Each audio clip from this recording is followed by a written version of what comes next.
Le 8 janvier prochain, Benjamin Muller entamera un nouveau chapitre dans sa carrière, au sein de la matinale Bonjour, sur TF1. Le chroniqueur a donc choisi de quitter sa maison des maternelles sur France 2 après 8 ans de service. Et pour le remplacer, Agathe Le Caron et ses équipes ont misé sur une personnalité inattendue. La suite après la publicité. Son départ ne s'est pas fait sans émotion. Le 22 décembre dernier, Benjamin Muller assurait sa dernière émission dans les maternelles sur France 2, la terminant en pleurs.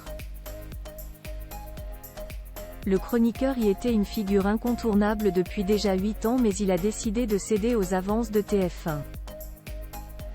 Sur la chaîne privée, il rejoindra Bruce Toussaint dans la nouvelle matinale très attendue appelée Bonjour, qui sera lancée le 8 janvier. Il s'agit là d'un gros bouleversement donc pour Agathe Le Caron et son équipe des maternelles. Mais, d'après les informations de Télé Loisirs, l'émission a tout de même réussi à rebondir et à trouver le remplaçant de Benjamin Muller pour la rentrée 2024. En effet, il s'agirait de Oussem Loussaïef, lequel opère donc là un virage radical dans sa carrière puisqu'il était jusqu'à présent journaliste sportif sur RMC Sport dans l'émission El After Foot.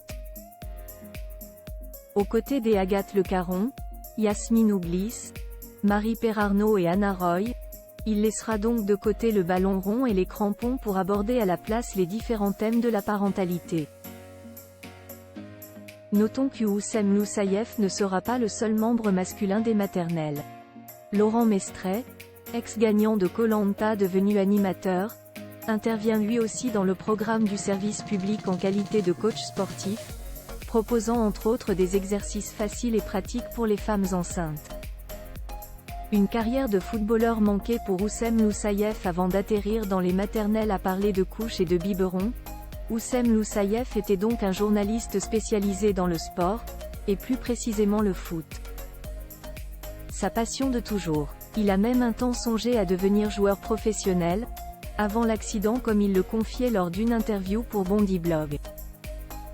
J'étais un bon joueur de football, il y avait des opportunités, des clubs. Et puis, après un jour, tu te blesses, le fameux ligament croisé. Point. Et d'ajouter, je me suis dit, comment je peux allier le sport, le foot et l'écriture, donc le journalisme, j'y fonçais tout droit même si je ne savais pas où j'allais. Force est de constater que cette voie lui a réussi. La suite après la publicité.